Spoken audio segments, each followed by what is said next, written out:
નમસ્કાર દર્શક મિત્રો, કૃષિલક્ષી માહિતીથી ભરપૂર એવા કૃષિ દર્શન ફોન એન્ડ લાઈવ કાર્યક્રમમાં હું મૃગાક્ષી આપ સૌનું હાર્દિક સ્વાગત કરું છું.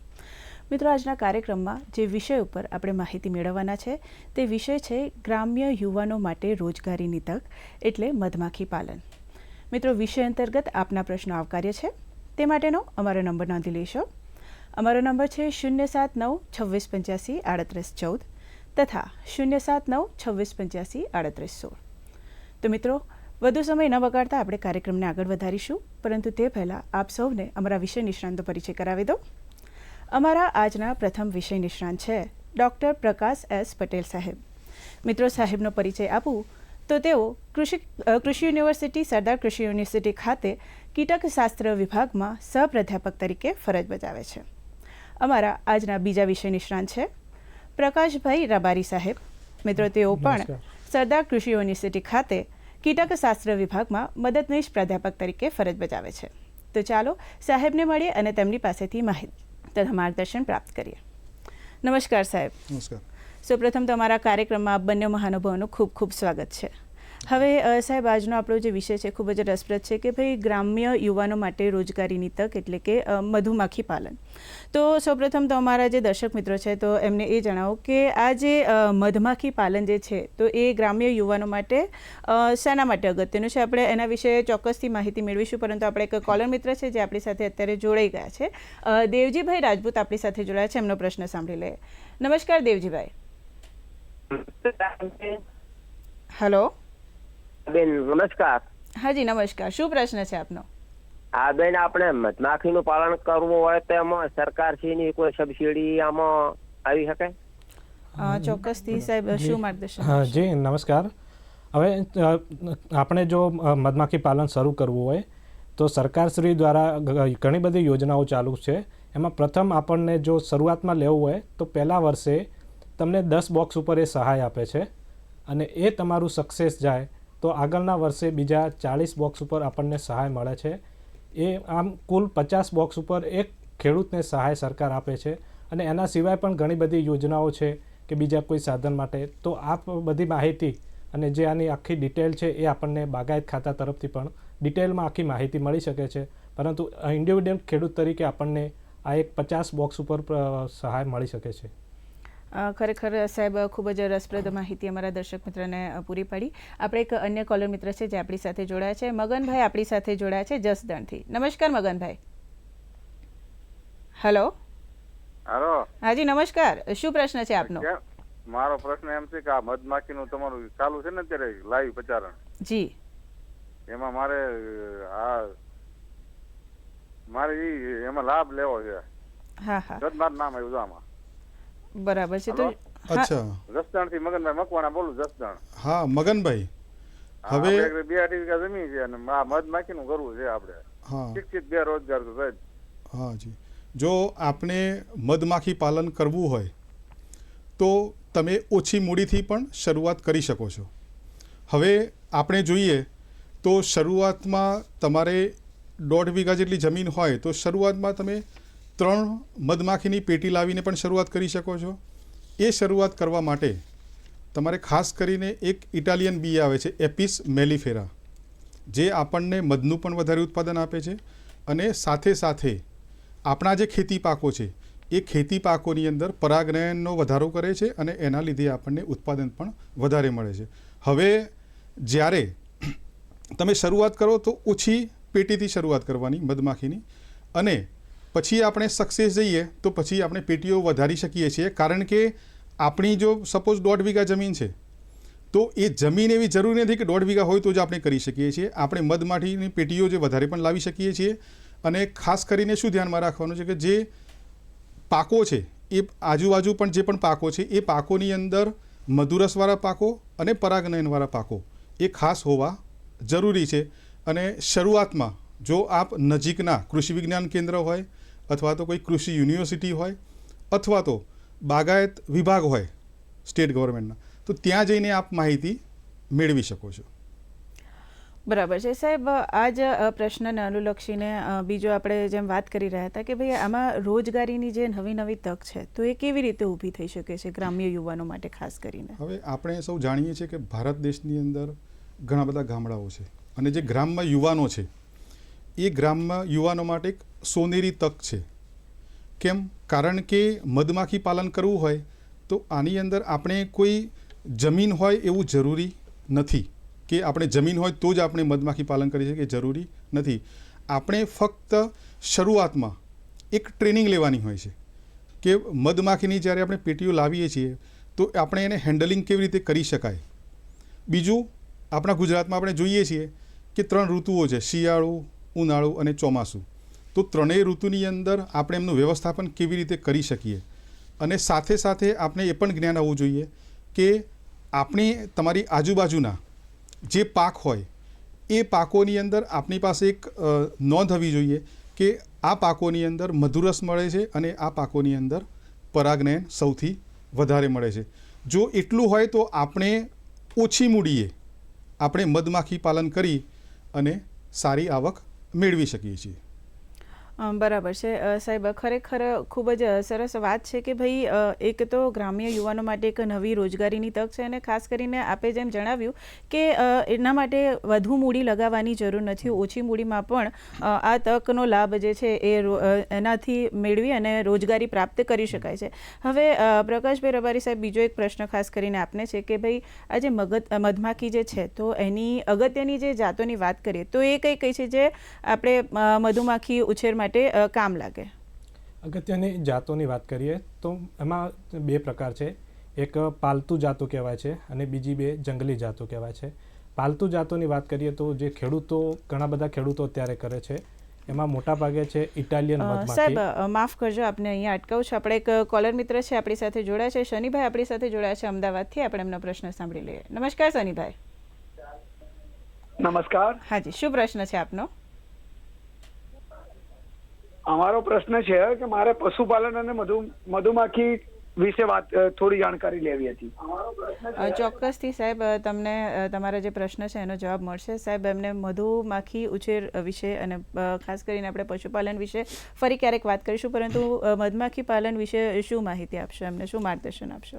હવે અગાઉ મેં ચર્ચા કરી લીધી, પણ શરૂઆતમાં આપણને જણાવું કે મધમાખી પાલન જો આપણે કરવું હોય તો આપણે ઓછી મૂડીથી પણ કરી શકીએ છીએ, પણ શરૂઆતમાં આપણે વ્યવસ્થિત એક તાલીમ લેવાની જરૂર છે કે મધમાખીઓને આપણે હેન્ડલિંગ કેવી રીતે કરી શકીએ. કારણ કે આ એક જીવ છે, જો એને શરૂઆતમાં જ જો આપણે મિસહેન્ડલિંગ થાય તો મધમાખીઓ ત્યાંથી પેટીમાંથી જતી રહેવાનો અથવા તો ઉડી જવાનો એક ભય હોય છે. એટલે કે તો એક આપણે શરૂઆતમાં એક તાલીમ લેવાની જરૂર છે. સાથે સાથે ખાસ કરીને તમારો જે વિસ્તાર છે એ વિસ્તારની આજુબાજુ કયા કયા પાકોનું વાવેતર થાય છે, સાથે સાથે જે વૃક્ષો છે ઝાડ એ પણ કયા કયા છે અને એ બધા પાકો અને વૃક્ષોમાં ફૂલ અવસ્થા કયા સમયે આવે છે. તો આપની પાસે જો આ જાણકારી હોય કે ભાઈ આ પાકની અંદર ફૂલ અવસ્થા આ સમયે આવે છે તો તમે એ વખતે આ મધમાખીની પેટીઓને એ પાકની પાસે રહીને આપણે રાખી શકીએ છીએ, જેથી કરીને આપણને મધમાખીઓને વધારેમાં વધારે સાર સંભાળ કરી શકીએ અને મધમાખીઓ વધારે વધારે મધુરસ અને પરાગનયન લઈ શકે. બરાબર સાહેબ, ખરેખર ખૂબ જ ઉપયોગી એવી માહિતી પૂરી પાડી અમારા કોલર મિત્રને. દર્શક મિત્રો, કૃષિ દર્શન કાર્યક્રમમાં માહિતી અને માર્ગદર્શનનો દોર આમ જ ચાલુ રહેશે, પરંતુ અહીંયા સમય છે કે નાનકડા વિરામનો લઈએ એક વિરામ.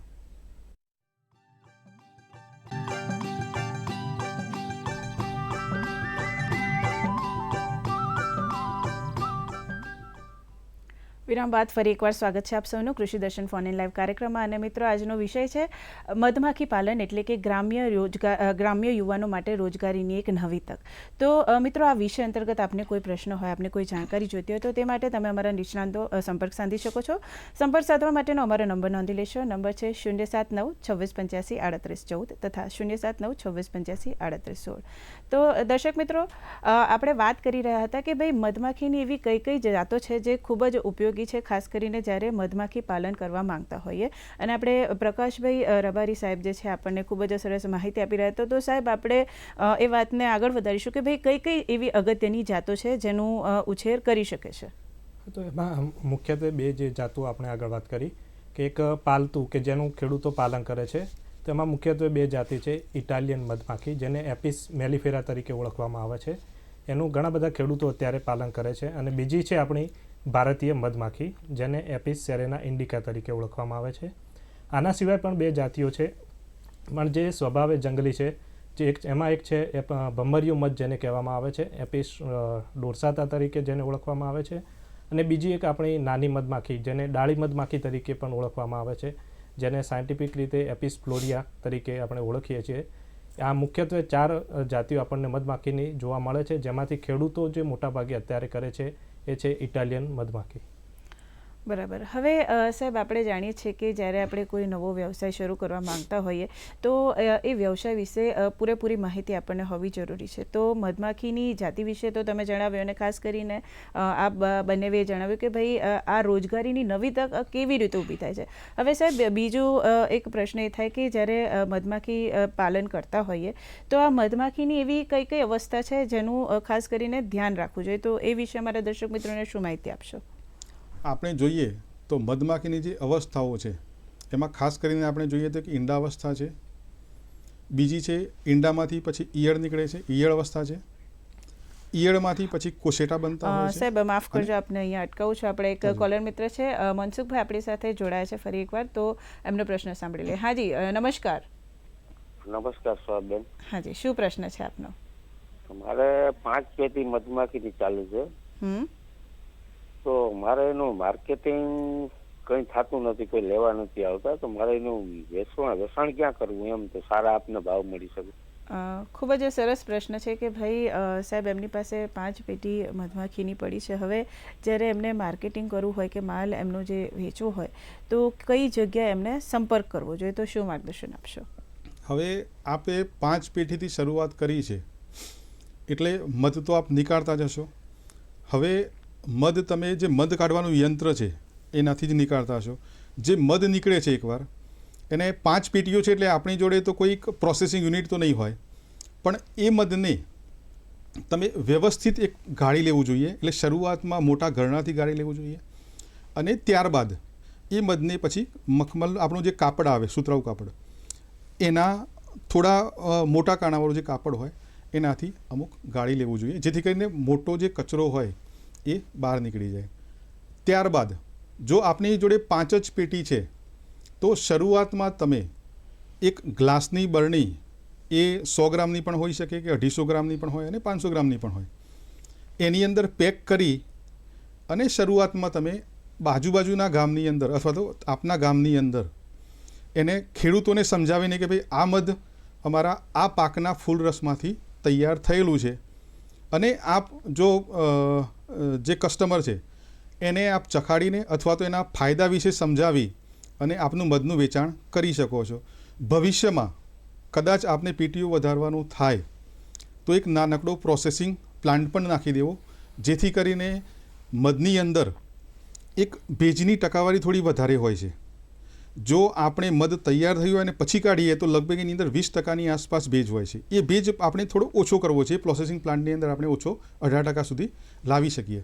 અને એ પછી આપણે માર્કેટિંગ કરવું હોય, વધારે પેટી હોય, તો આપણે જિલ્લા કક્ષાએ અથવા તો તાલુકા કક્ષાએ અથવા તો રાજ્ય કક્ષાએ જે મધના ઉપયોગકર્તા છે એમનો પણ આપણે ડાયરેક્ટ કોન્ટેક્ટ કરી શકીએ, અથવા તો આપણા પોતાના જ એક પેકિંગની એક બ્રાન્ડ બનાવી અને આપણે એને વેચી શકીએ છીએ. બરાબર છે. અન્ય એક કોલર મિત્ર આપણી સાથે જોડાયા છે, યોગેશભાઈ આપણી સાથે જોડાયા છે પોરબંદરથી. એમનો પ્રશ્ન સાંભળી લઈએ. હાજી, નમસ્કાર. હેલો. હાજી, નમસ્તે. હાજી, શું પ્રશ્ન છે આપનો? બેન, અમે મધમાખી પાલનનું કરીએ છીએ, તો અમારે એક્સપોર્ટ કરવું હોય તો એના વિશે સાહેબ જરાક માર્ગદર્શન આપે અમને. ચોક્કસથી સાહેબ, શું માર્ગદર્શન આપશે અમને? હવે એક્સપોર્ટ કરવા માટે આપણે જે મધમાખી પાલન કરો છો એટલે મધ ઉત્પાદન આપણું થતું જ હોય છે.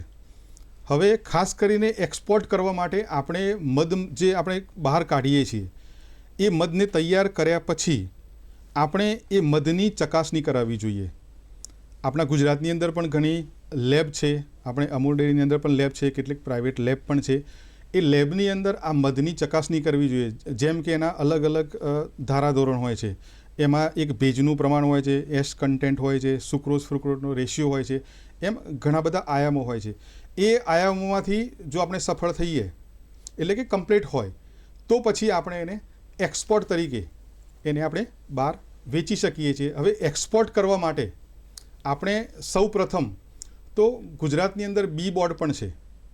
તમે જો સર્ચ કરો અથવા તો નજીકની યુનિવર્સિટીમાં જાઓ, ત્યાં કોન્ટેક્ટ કરો અથવા બી બોર્ડનો પણ સંપર્ક કરશો તો એ આપણને કઈ કંપનીઓ એક્સપોર્ટ કરવા માટે કઈ કંપનીઓ સારી છે એ આપણને જણાવશે. પણ એ એક્સપોર્ટ કરતાં પહેલાં આપણે મધની જે ગુણવત્તા છે એનો રિપોર્ટ આપવો જરૂરી છે, જેથી આપણે એક્સપોર્ટ મધ કરી શકીએ. જી, ખરેખર સાહેબ ખૂબ જ ઉપયોગી એવી માહિતી પૂરી પાડી. અનેક કોલર મિત્ર આપણી સાથે જોડાયા છે. આપણી સાથે જોડાયા છે ઉમેશભાઈ પ્રજાપતિ પાલનપુરથી. એમનો પ્રશ્ન સાંભળી લઈએ. નમસ્કાર ઉમેશભાઈ. હેલો. હાજી નમસ્કાર, શું પ્રશ્ન છે આપનો? મારું નામ દિનેશભાઈ પ્રજાપતિ. હાજી દિનેશભાઈ, માફ કરજો, શું પ્રશ્ન છે આપનો? નમસ્કાર શુક્લા મેડમ અને રબારી સર અને પટેલ સરને પણ મારા નમસ્કાર.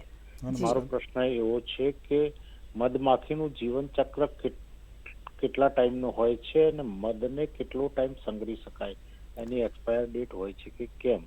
અને જે આપણે કીધું કે મધુર રસવાળા પાકો એટલે કયા કયા પાકો, અને જ્યારે પાકો આપણે મધુર રસ અને વરસાદની સિઝનમાં મધને કઈ રીતે સાચવવું કે જેથી એ જતું ન રહે, અને ઇટાલિયન મધમાખી કઈ રીતે ઓળખી શકાય? બરાબર, ઘણા બધા પ્રશ્ન છે આપના અને ખૂબ જ સરસ અને ઉપયોગી એવા પ્રશ્ન છે. સાહેબ શું માર્ગદર્શન આપશો? જી નમસ્કાર. હવે આપણે પહેલાં વાત કરી કે મધમાખીનું જીવનચક્ર. તો આપણે જાણીએ છીએ કે એમાં જે એની શરૂઆતની અવસ્થા હોય છે ઈંડા અવસ્થા હોય છે, પછી એમાંથી ઈયળ બને છે, ઈયળમાંથી કોસેટા બને છે અને કોસેટામાંથી પુખ્ત બને છે. બરાબર. પછી એ જે પુખ્ત હોય છે એમાંથી એક કામદાર પણ બને છે, રાણી પણ હોય છે અને નર પણ હોય છે. પરંતુ જનરલી જે ઉત્પન્ન થતા હોય છે બધા કામદાર ઉત્પન્ન કરે છે, કારણ કે આખા મધપૂડામાં રાણી એક જ હોય છે અને રાણી એ ઈંડા મૂકે એટલે એનું જીવનચક્ર ચાલ્યા કરે છે. જે નર માખી હોય છે એનું કામ હોય છે ફલિત કરવાનું રાણીને, ને પછી એ રાણી ઈંડા મૂકે છે. એ રાણીનો જે સમયગાળો છે એ આમ હેલ્થી સમય જોઈએ તો એ 2 થી 3 વર્ષ સુધી સારી અવસ્થામાં ઈંડા મૂકી શકે છે, પરંતુ આમ એનું જીવનચક્ર એ 6 થી 7 વર્ષ સુધી જીવતી હોય છે. બાકી બધા જે છે કામદાર છે, તો કામદારનું જીવનચક્ર છે જનરલી 45 દિવસનું હોય છે અને જે નર માખી હોય છે એનું 60 થી 70 દિવસનું હોય છે. હવે બીજી તમે જે વાત કરી કે ઇટાલિયન મધમાખી, આપણે જો તમારે ઉછેર કરવો હોય તો ઉછેર માટે સૌથી શરૂઆતની પાયાની જરૂરિયાત છે તો આપણા આજુબાજુ થતા પાકોની અંદર વાત કરીએ તો આપણે જે સિઝનલ વાવેતર કરીએ છીએ, કે માની લો કે આપણે ઉનાળુ વાવેતર કરીએ છીએ, ચોમાસું વાવેતર કરીએ છીએ અથવા તો શિયાળુ વાવેતર કરીએ છીએ, તો એ સમયે આપણા એરિયામાં જે પાકો થાય છે એ પાકોમાં ફૂલ ક્યારે આવે છે, અને ફૂલ આવે છે તો એ સિઝનલ ફૂલમાં આપણે દાખલા તરીકે આપણા બોક્સ મૂક્યા પછી એની ફૂલ અવસ્થા પૂરી થાય તો આપણા જોડે સક્સીડિંગ બીજો ક્રોપ કયો છે કે જેની અંદર આપણે એ બોક્સ મૂકી શકીએ, અથવા તો આપણે એક ઋતુચક્ર બનાવીએ છીએ કે ભાઈ ખરીફમાં મારા જોડે આટલા પાકો છે, એનું ફ્લાવરિંગ આ સમયે પૂરું થાય છે, પછી શિયાળામાં આ પાકો છે એનું ફ્લાવરિંગ કયા સમયે પૂરું થાય છે, અને ઉનાળામાં કયા પાકો છે. અને બીજી વસ્તુ કે જે ઋતુ મુજબ વ્યવસ્થાપન, તો જનરલી છે કે મધમાખી છે, આપણે માની લો કે ઉનાળો છે તો ઉનાળામાં ગરમી બહુ પડે, તો એક આપણે એને જે રહેઠાણની વ્યવસ્થા છે એ છાંયડા નીચે કરવી જોઈએ, ઝાડના નીચે. બીજું કે જે આપણે ઉનાળાની જે લૂ વાતી હોય છે એ સીધી ના આવે એ રીતે એની પેલી કરવી જોઈએ, અને પાણીની વ્યવસ્થા ઉનાળામાં એ ખાસ એના માટે જરૂરી છે. બરાબર, ખૂબ જ અગત્યની માહિતી પૂરી પાડીએ અમારા દર્શક મિત્રોને. તો દર્શક મિત્રો, અત્યારે કૃષિ દર્શન કાર્યક્રમમાં સમય થઈ ગયો છે નાનકડા વિરામનો, તો લઈએ એક વિરામ.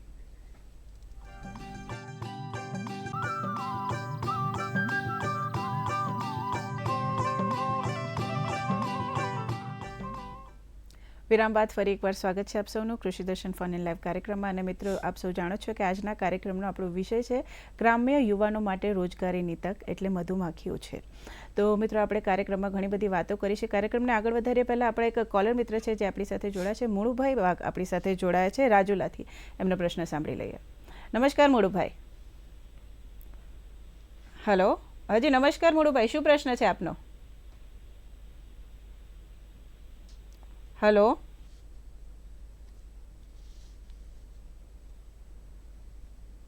હલો, મારા ખ્યાલથી અચ્છા, બીજા એક કોલર આપણી સાથે જોડાયા છે, સુબાજી ઠાકોર આપણી સાથે જોડાયા છે કાંકરેજથી. એમનો પ્રશ્ન સાંભળી લઈએ. હાજી, શું પ્રશ્ન છે આપનો?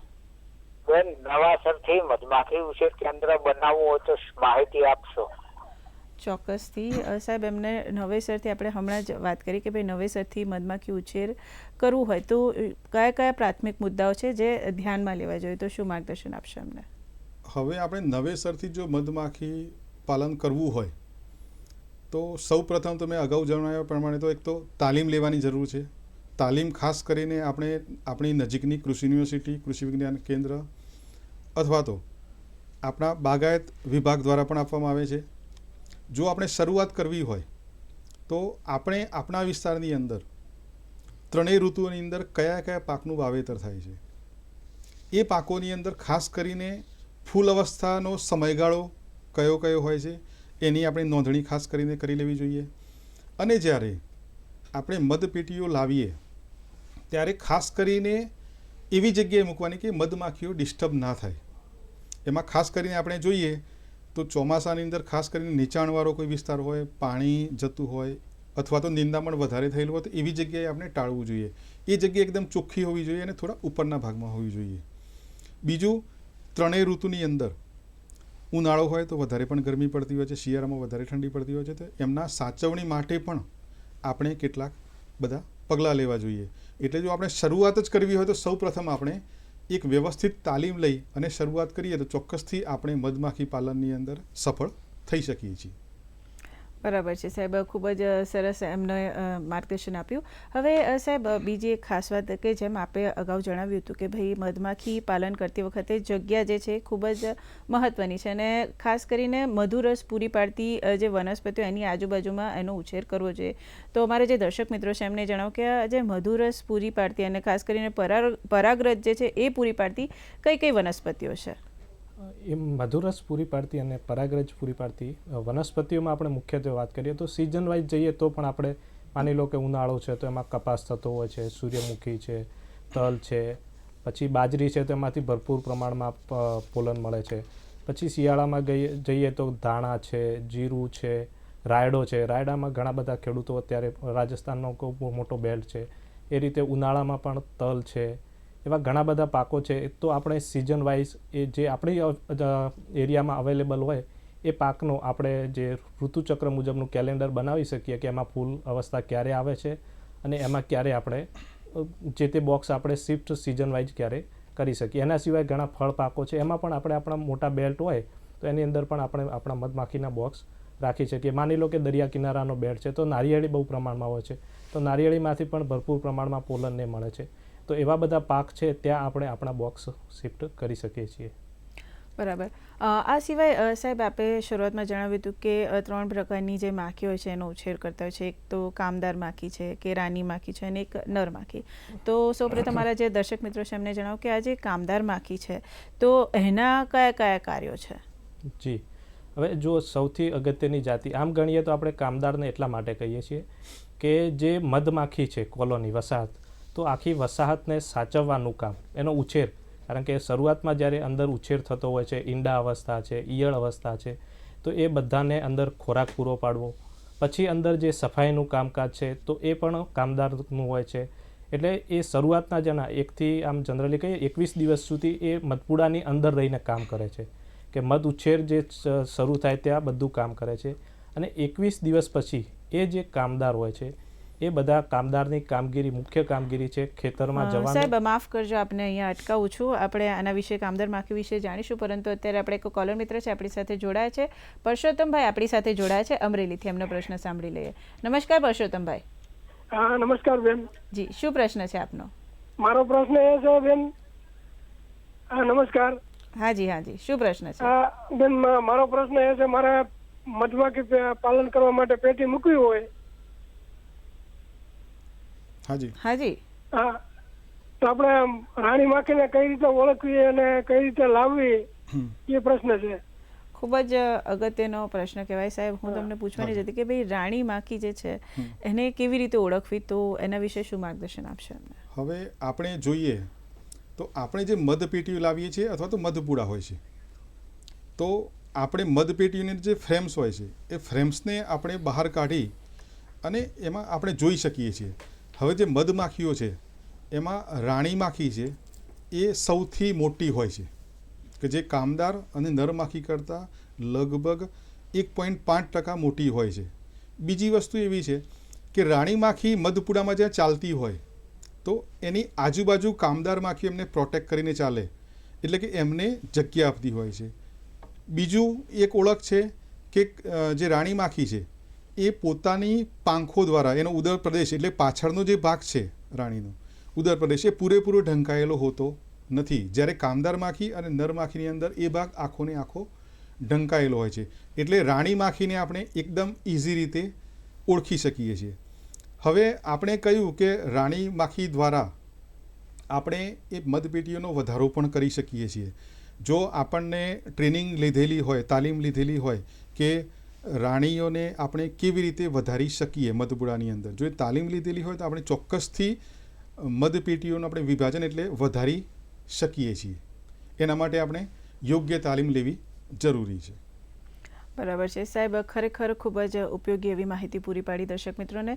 દર્શક મિત્રો, અત્યારે કૃષિ દર્શન ફોન ઇન લાઈવ કાર્યક્રમમાં સમય થઈ ગયો છે કે નાનકડા વિરામનો લઈએ એક વિરામ.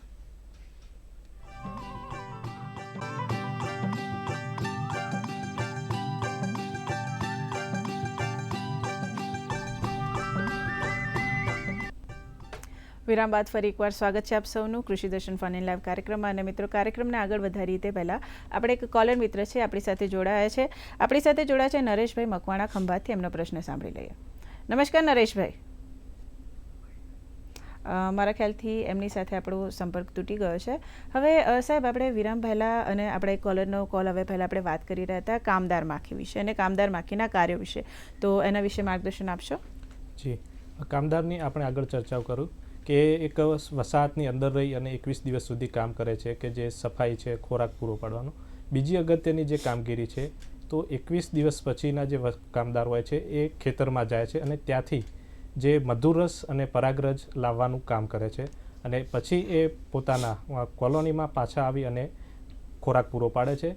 પરંતુ એની સાથે સાથે આપણને આડકતરી રીતે એક ફાયદો થાય છે કે જ્યારે એ કામદાર ખેતરમાં જાય છે ત્યારે એક ફૂલ ઉપરથી બીજા ફૂલ પર જાય છે અને એક ફૂલ ઉપરથી બીજા ફૂલ ઉપર જાય એટલે પરાગનયન થાય છે અને પરાગનયનના લીધે ખેડૂતોને ઉત્પાદનમાં પણ વધારો થાય છે. એટલે ઘણા બધા ખેડૂતો પોતાના ખેતરમાં બોક્સ ઉત્પાદનના વધારા માટે પણ રાખતા હોય છે. બરાબર. હવે સાહેબ, આપણે જેમ રાણી મધમાખી વિશે વાત કરી, તો આજે રાણી મધમાખીને કેવી રીતે ઓળખવી એ તો આપે જણાવ્યું, પરંતુ આ જે રાણી મધમાખી છે એ કઈ રીતે બને છે અને એના કયા કયા કાર્યો હોય છે, તો એના વિશે માર્ગદર્શન આપશો? અને સાહેબ માફ કરજો, આપણે આનો જવાબ મેળવીશું, પરંતુ એ પહેલાં નરેશભાઈ જે આપણી સાથે જોડાયા હતા એમનો સંપર્ક તૂટી ગયો, તો ફરીથી એકવાર આપણી સાથે જોડાયા છે, એમનો પ્રશ્ન સાંભળી લઈએ. નમસ્કાર નરેશભાઈ.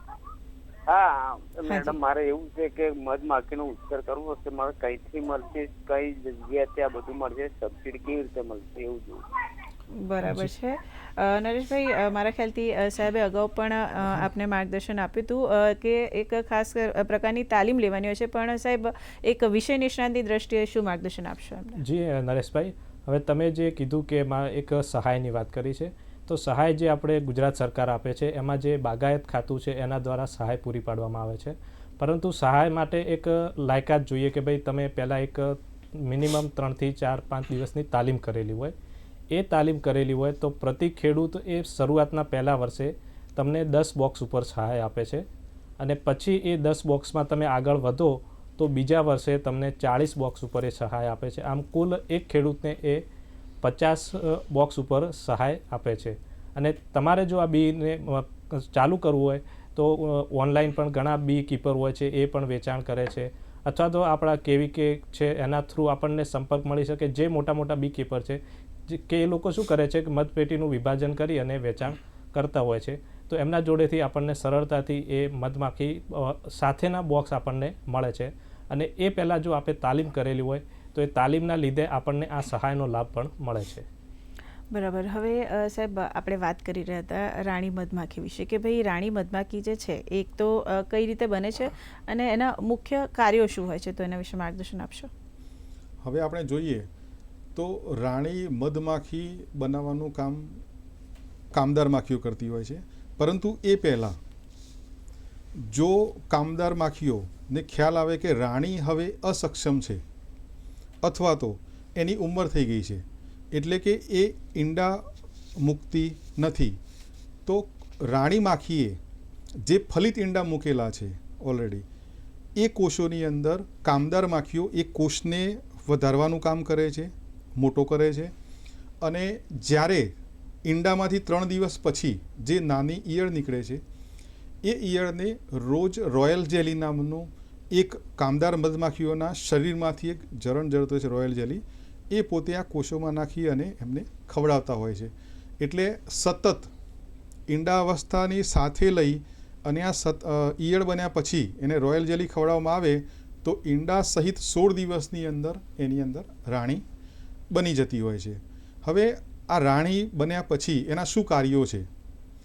એક તો શરૂઆતમાં જે રાણી બને એટલે કે કોષમાંથી નીકળે તો સૌ પ્રથમ જે જૂની રાણી હોય એને મધપુડાની અંદરથી બહાર ધકેલી લેતી હોય અથવા તો મારી નાખતી હોય છે. બીજું, એ 2-3 દિવસ પછી એ મધપુડામાંથી બહાર નીકળી અને જેટલા પણ ડ્રોન એટલે કે નર હોય છે એને હવામાં ઉડી અને નર જોડે સમાગમ કરતી હોય છે, અને પછી એ રાણી એ મધપુડામાં આવી અથવા તો મધપેટીમાં આવી અને પછી ઈંડા મૂકવાનું શરૂ કરતી હોય છે. હવે આ રાણી મધમાખી જે છે એ આખા જ મધપુડાનું એક સંચાલન તરીકેનું કાર્ય કરે છે. હવે એ રાણી મધમાખી પોતાના શરીરમાંથી એક પ્રકારનું ફેરોમેન એટલે કે કેમિકલ એ છોડતી હોય છે. એ પોતાના મેન્ડિબ્યુલર ગ્લેન્ડમાંથી એક જરણ જરતું હોય છે. એની સ્મેલના લીધે જેટલી પણ કામદાર માખીઓ છે એ કામદાર માખીઓ મધપૂડો છોડીને બીજા મધપૂડામાં અથવા તો બીજી કોઈ પણ જગ્યાએ જઈ શકતી નથી. જે માખીઓ ખોરાક લેવા પણ બહાર જાય છે મધુરસ અને પરાગ રજ લેવા માટે, એ પણ પાછી એ જ મધપૂડામાં આવતી હોય છે. આમ રાણી એક બધા જ જે સભ્યો છે એને એક જ સાથે એક જ મધપૂડામાં રાખવાનું કામ કરે છે, અને સાથે સાથે પોતે સતત જેમ જેમ જરૂરિયાત પડે છે એમ એમ ઈંડા મૂકી અને એની વસ્તીમાં ખાસ કરીને વધારો કરે છે. બરાબર. હવે સાહેબ, આપણે મધમાખી પાલન વિશે વાત કરી રહ્યા છે, તો ઘણા બધા એવા મિત્રો છે, દર્શક મિત્રો એવા છે કે જેમને નવેસરથી શરૂઆત કરવી હોય કે ભાઈ સૌ પ્રથમ વખતે કરી રહ્યા હોય કે ભાઈ મધમાખી પાલન કરી રહ્યા હોય, તો એમને માર્ગદર્શન આપો કે મધમાખી પાલન જો કોઈ મિત્ર કરવા માંગતું હોય તો એના માટે સૌ પ્રથમ કયા કયા સાધનોની જરૂરિયાત પડે છે? જી, હવે સાધનોમાં વાત કરીએ તો જ્યારે આપણે માની લો કે તમે બોક્સ લાવી દીધા છે, બરાબર, તો એની જે રોજની કામગીરી છે જે રીતે આપણે કરતા હોઈએ કે ભાઈ તમે ફ્રેમ છે તો એને રોજ તમે ચેક કરો છો, તો એક તો સૌથી અગત્યની છે આપણી જે ચહેરા રક્ષણની જાળી, કે એ પહેરીને આપણે કામ કરવું જોઈએ. કારણ કે ઘણીવાર આપણે બોક્સ ખોલીએ તો મધમાખી છે સીધો હુમલો આપણા ઉપર કરતી હોય છે. પછી ઘણા ખેડૂતો જો એને પરાગરજ કલેક્ટ કરવી હોય તો એ પરાગરજ માટેની એક પોલન ટ્રેપ આવે છે આગળ લગાવવાની, એની પણ જરૂર પડે છે.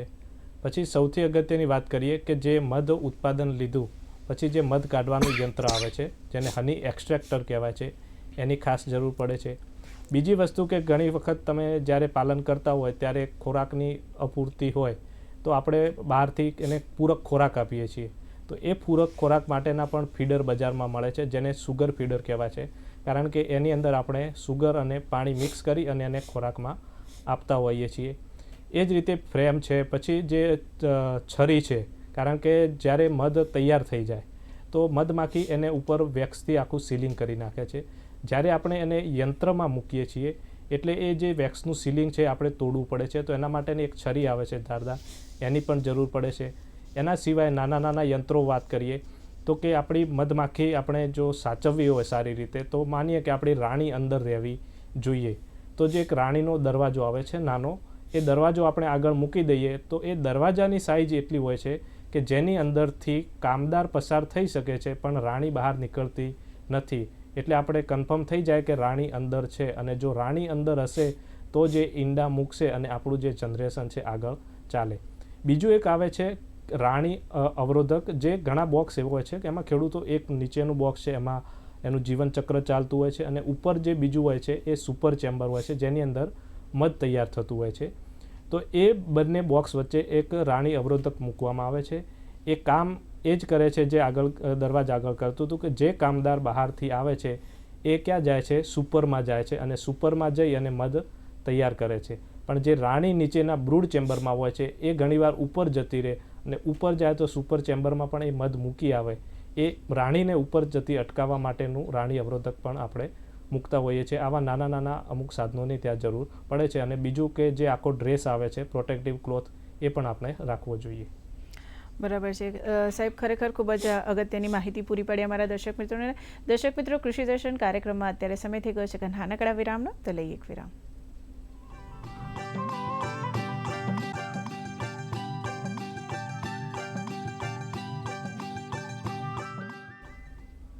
વિરામ બાદ ફરી એકવાર સ્વાગત છે આપ સૌનું કૃષિ દર્શન ફોન ઇન લાઈવ કાર્યક્રમમાં. મિત્રો, કાર્યક્રમને આગળ વધારીએ પહેલાં આપણે એક કોલર મિત્ર છે જે આપણી સાથે જોડાયા છે. અનિલભાઈ આપણી સાથે જોડાયા છે ધરમપુરથી.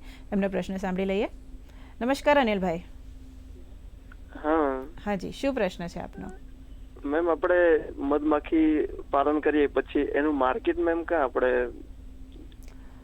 બરાબર છે, મધમાખી પાલન કર્યા પછી એનું માર્કેટિંગ કેવી રીતે કરવું એના વિશે જાણવું છે આપને, બરાબર? હવે અગાઉ પણ મેં જાણકારી આપી હતી. જ્યારે આપણે માર્કેટિંગ કરવું હોય તો સૌ પ્રથમ તો આપણે કેટલી મધપેટીઓનો ઉછેર કરીએ છીએ. પછી એ મધપેટી આપણે જો શરૂઆત જ કરી હોય ને આપણે જોડે 5 કે 10 જ મધપેટીઓ હોય તો આપણે સિમ્પલ રીતે એનું મધ બહાર નીકાળતા હોઈએ છીએ. એ જે મધ હોય ઓછું હોય છે એટલે આપણે પ્રોસેસિંગ પ્લાન્ટની અંદર એને પ્રોસેસ કરી શકતા નથી, પણ જાડા ગરણા વડે ગાળી અને આપણે એની જે ડેબ્રિસ હોય એ દૂર કરી શકીએ છીએ.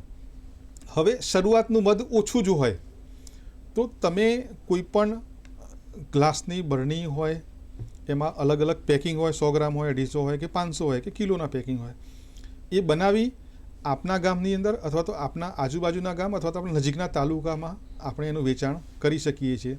જો આપની પાસે મધપેટી વધારે હોય તો વ્યવસ્થિત રીતે એનું પ્રોસેસિંગ કરી અને મેં કહ્યું એ પ્રમાણે એ બોટલની અંદર એનું પેકિંગ કરવામાં આવે અને પછી આપની પોતાની એક બ્રાન્ડ આપવામાં આવે અને FSSAIમાં એક રજિસ્ટ્રેશન કરી એનો માર્કો અને એનો નંબર લઈ અને આપણે વેચાણ કરીએ તો જે કસ્ટમર છે મધ લેવાવાળા એ આપણો માર્કો અને આપની મધની ક્વોલિટી જોઈ અને એ ચોક્કસથી ત્યાં લેશે.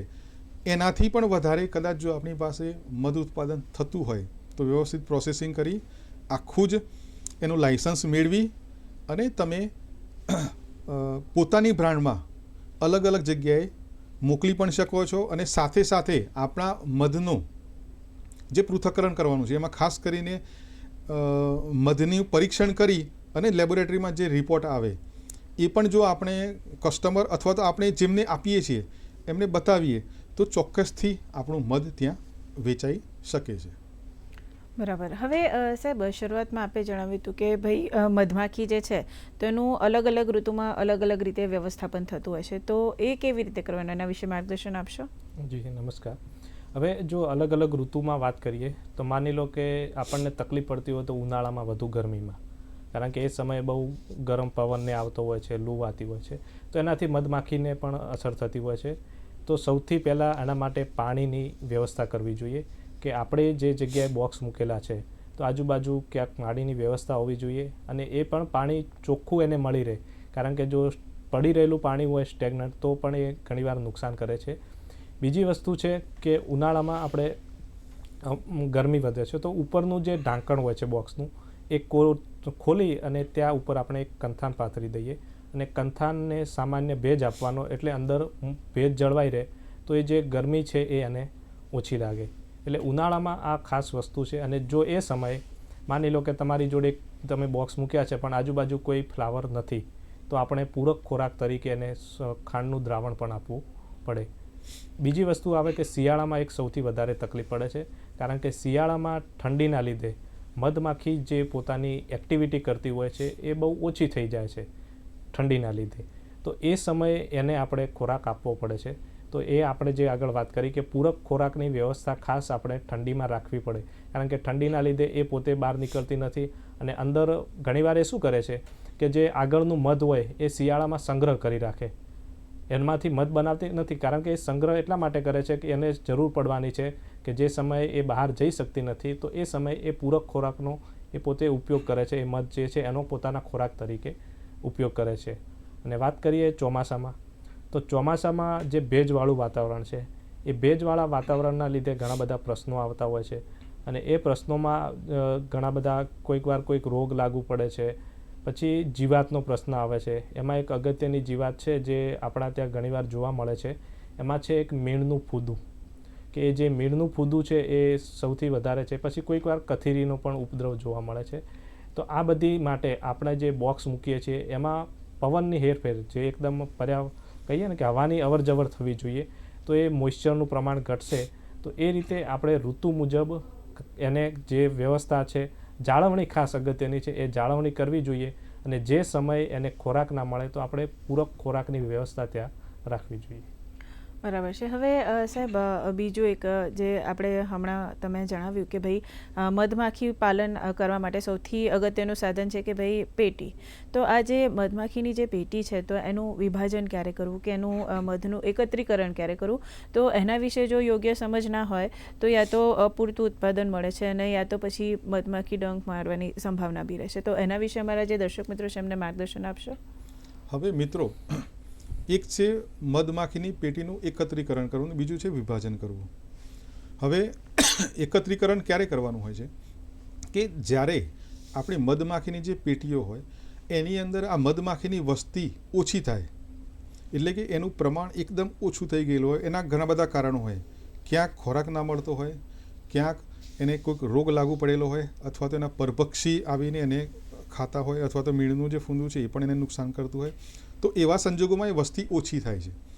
હવે જો મધ પેટીની અંદર 8 થી 10 ફ્રેમ આવે છે, હવે એની અંદર લગભગ 3 કે 4 જ ફ્રેમની અંદર જો મધમાખી હોય ને બાકી ખાલી થઈ ગયેલું હોય, તો એ વખતે આપણે મધમાખીની પેટીઓનું એકત્રીકરણ કરવાનું હોય છે. હવે જ્યારે આપણે એકત્રીકરણ કરીએ તો શરૂઆતમાં જે પેટીઓનું એકત્રીકરણ કરવાનું છે એ પેટીઓને આપણે શરૂઆતમાં 3 ફૂટનું અંતર જાળવી અને બંને પેટીઓને એક જગ્યાએ રાખવી જોઈએ. બીજા દિવસે ફરીથી બંને વચ્ચેનું અંતર ઘટાડીને ફક્ત 1 જ ફૂટ કરી દેવાનું. કારણ કે આ મધમાખીઓ હોય છે એમની પોતાની એક સ્મેલ રાણી છોડતી હોય છે, જે ફેરોમેન, એ બંને પેટીઓની અંદર રાણીઓ દ્વારા અલગ અલગ સ્મેલ છોડાતી હોય છે. જો આપણે ડાયરેક્ટ જે મધની જે ફ્રેમ હોય છે એને એક જ પેટીમાં મૂકી દઈએ તો એ પોતે બંને બાજુની મધમાખીઓ એકબીજાને લડી અને મરી જતી હોય છે. એટલે જ્યારે આપણે 1 જ ફૂટનું અંતર હોય તો 1-2 દિવસ ત્યાં રાખવાનું. અને પછી આપણે જે પેટીની અંદર બાજીની પેટીની જે મધમાખીઓની ફ્રેમ લઈ જવાની છે એ પેટીના ઉપરના ભાગે આપણે કવર લઈ અને ઉપર એક ન્યૂઝપેપર, આપણું જે પેપર છે એ મૂકી દેવાનું છે, જે ન્યૂઝપેપર સિમ્પલી આપણું આવે છે. એ પછી આપણી જે બીજી મધમાખીની પેટી છે એનો બોટમ પાર્ટ, એટલે નીચેનો ભાગ કાઢી લઈ અને ઉપરનો ભાગ ત્યાં ઉપર મૂકી દેવાનો હોય. આવું આપણે 1 થી 2 દિવસ સુધી ત્યાં વચ્ચે રાખી મૂકવાનું, જેથી કરીને મધમાખીઓ સીધી એકબીજાના પેટીની ઉપર કે નીચે જાય નહીં અને એકબીજાને લડે નહીં. હવે ધીમે ધીમે શું થતું હોય છે કે ઉપરની રાણી જે હોય અથવા તો નીચેની રાણી હોય અથવા તો રાણી ના પણ હોય, કારણ કે એકત્રીકરણ કરીએ તો ઘણીવાર એવું પણ બને છે કોઈ પેટીની અંદર રાણી ના પણ હોય, તો જે રાણી સ્ટ્રોંગ હોય એની સ્મેલ બંનેમાં જતી હોય છે. પછી 1-2 દિવસ પછી આપણે એકદમ નાના કાણા પાડવાના હોય છે. બંને પેટી વચ્ચે જે આપણે પેપર મૂક્યું છે એમાં નાના કાણા પાડવાના, એટલે કે થોડીક સ્મેલ વધારે જશે. પછી સ્મેલ બંને પેટીઓની એક જ થઈ જશે. જે રાણી હશે એની અંદર એક જ સ્મેલ થઈ જશે. પછી આપણે 4-5 દિવસ પછી એ પેપર કાઢી લેવાનું હોય છે, જેથી કરીને એ કામદાર માખીઓ છે એ બંને પેટીની એકબીજાની જે પર્ટિક્યુલર જે ગંધ આપણે કહીએ છીએ એ મેળવી લે અને પછી એ લડતી નથી અને પોતાના કાર્યો કરતી હોય છે, જેથી કરીને આપણે મધ પેટીઓને પછી નુકસાન થતી બચાવી શકીએ છીએ. બીજું છે વિભાજન. હવે ઘણીવાર વિભાજન ક્યારે કરવાનું હોય, જ્યારે આપણે મધ પેટીઓનું મધપાલન કરતા હોય અને મધમાખીઓને ખોરાક એટલે કે મધુરસ અને પરાગરેણ પુષ્કળ પ્રમાણમાં મળતો હોય, તો એવા સંજોગોની અંદર મધ પેટીની અંદર મધમાખીઓનો વધારે થતો હોય છે, કારણ કે રાણી મધમાખી વધારે ઈંડા મૂકે, એનું પાલન થતું હોય, ખોરાક વધારે મળે એટલે એમની વસ્તી ઓટોમેટિક વધવાની છે. હવે જ્યારે વધારે પડતી વસ્તી વધે તો શક્ય છે કે આપણે પેટીઓનું વિભાજન કરીએ તો આપણને 1 થી 2 એક પેટી હોય તો આપણે 2 પેટી કરી શકીએ, તો ચોક્કસથી આપણે એને વેચીને પણ ફાયદો કરી શકીએ છીએ અને આપણી પેટીઓનો વધારો કરીને છે પણ મધ પણ વધારે મળે છે અને સાથે સાથે આપણે પરાગનયન પણ કરી શકીએ છીએ. એના માટે આપણે શું કરવાનું કે જે પેટી આખી ભરેલી છે ફ્રેમથી, એની અંદર ટોટલ 8 થી 10 ફ્રેમ હોય છે, એટલે કે એની અંદરથી આપણે 3 થી 4 ફ્રેમ એવી સિલેક્ટ કરવાની હોય છે કે જેની અંદર મધ પણ હોય, પરાગરજ પણ હોય, ઈંડા પણ હોય, ઈયળવસ્થા પણ હોય અને કોશેટાવસ્થા હોય અને કામદાર વર્ગ પણ ત્યાં હોય. હવે એ 3 થી 4 આખી સ્ટ્રોંગ ભરેલી છે એને આપણે બાજુની ખાલી મધ પેટી છે એની અંદર મૂકી દેવાની હોય છે. એ પછી તરત જ આ મધપેટી બંધ કરી અને જે મધપેટીની અંદર આપણે 3 ફ્રેમ મૂકી છે એ મધપેટીને આખી બંધ કરી એના આગળનું જે હોલ છે અવર જવર માટેનું એ પણ આપણે બંધ કરી દઈએ અને એને લગભગ આપણે 2 થી 3 કિલોમીટર દૂર જો મૂકી દઈએ તો એ મધમાખીઓ પાછી આપણી ઓરિજિનલ પેટીમાં આવતી નથી. પણ જો આપણે નજીકમાં જ રાખીએ તો પાછી જે રાણી હોય છે જે મેઇન પેટીની અંદર એની પોતાની સ્મેલ સ્ટ્રોંગ હોય છે, એટલે કામદાર માખીઓ જો આની અંદર હોય તો નીકળીને પાછી પોતાની પેટીમાં આવી શકે છે. એટલે કે એને લગભગ 3 થી 4 કિલોમીટર દૂર લઈ જવું પડે કે જેથી કરીને આ સ્મેલ એની ઓછી થાય અને પછી જે કામદાર માખીઓ આપણે દૂર લઈ ગયા છે વિભાજન માટે જે પેટી એની અંદર જે ઈંડા પણ હશે, મેં કહ્યું એ પ્રમાણે ઈંડા પણ હશે ને બધું જ હશે, તો ઈંડામાંથી જેવી નાની ઈયળ નીકળે તેને રોયલ જેલી ખવડાવતા હોય છે કામદાર. એટલે કામદાર વર્ગને ખબર પડી જાય કે અંદર રાણી નથી એટલે તરત જ પછી રાણીનો એક મોટો કોષ એટલે કે સેલ બનાવવાની તૈયારી કરી દે છે અને એને પછી રોયલ જેલી નામનું ખાવાનું આપે છે. હવે રોયલ જેલી જે આપે છે તો એ રાણી ફક્ત ઈંડાવસ્થા 3 દિવસ પૂરા થઈ ગયા પછી ફક્ત 13 દિવસ પછી બહાર નીકળે છે. એટલે એની ઈંડાવસ્થા સાથે ગણીએ તો 16 દિવસની અંદર નવી રાણી બની જાય છે. પછી એ જે રાણી છે એ પોતે પાછું પ્રજનન કરી નર જોડે એટલે કે ડ્રોન જોડે હવામાં અને પછી પોતે નવા ઈંડા મૂકી અને એમાં વસ્તીનો વધારે કરતો હોય છે. જો વિભાજન આપણું થાય તો ખેડૂતોને ચોક્કસ એમાંથી ફાયદો થતો હોય છે. બરાબર છે સાહેબ, ખરેખર ખૂબ જ ઉપયોગી એવી માહિતી પૂરી પાડી. હવે સાહેબ આપણે મધમાખી પાલન વિશે વાત કરી રહ્યા છે તો દરેક વ્યક્તિ જે મધમાખી પાલનને એઝ એ વ્યવસાય કરવા માંગતો હોય તો એમને એ જાણવામાં વધારે રસ હોય કે ભાઈ આ જે મધમાખી પાલન કરે એ પછી એની જે પેદાશો હોય તો એ કઈ કઈ પેદાશો છે જેમાંથી એ લોકો નફો કમાઈ શકે, તો એના વિશે માર્ગદર્શન આપશો? જી ચોક્કસ. હવે જો પેદાશોમાં વાત કરીએ તો સૌથી અગત્યની જે પેદાશ છે કે મધમાખીમાંથી તો આપણો જે ઘણા ખેડૂતોએ પ્રશ્ન કર્યો કે મુખ્ય ટાર્ગેટ હોય છે એમને મધ મળે, તો એ જે બોક્સ મૂકતા હોય છે જે પાકમાં મૂકે એમાંથી એમને ભરપૂર પ્રમાણમાં એક મધ મળે છે. બીજી એની પેદાશ છે કે એમાંથી આપણે મીણ પણ ઉત્પન્ન કરી શકીએ છીએ કારણ કે આખો મધપૂડો મીણનો બનેલો હોય છે તો મીણ પણ ખેડૂતોને મળતું હોય છે.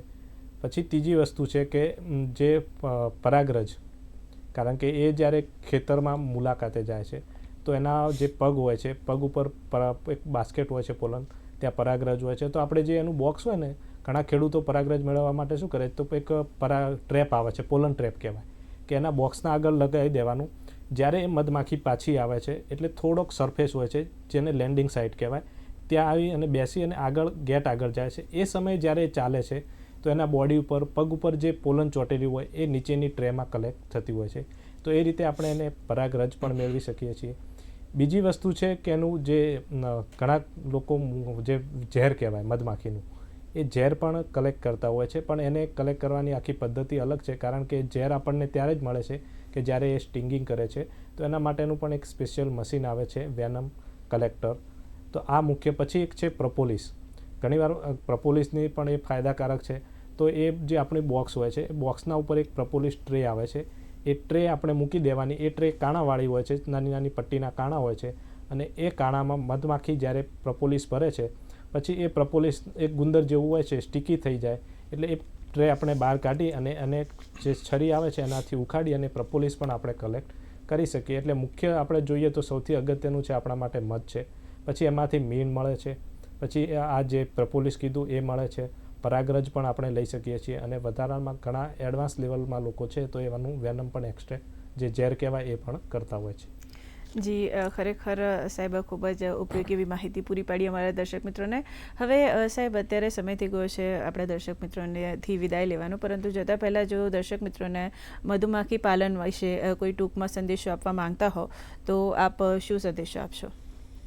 હવે જે પણ યુવાનો હોય કે ખેડૂતો હોય એમને મધમાખી પાલન કરવું હોય તો શરૂઆતમાં એમને તાલીમ લેવી ખૂબ જ અગત્યની છે.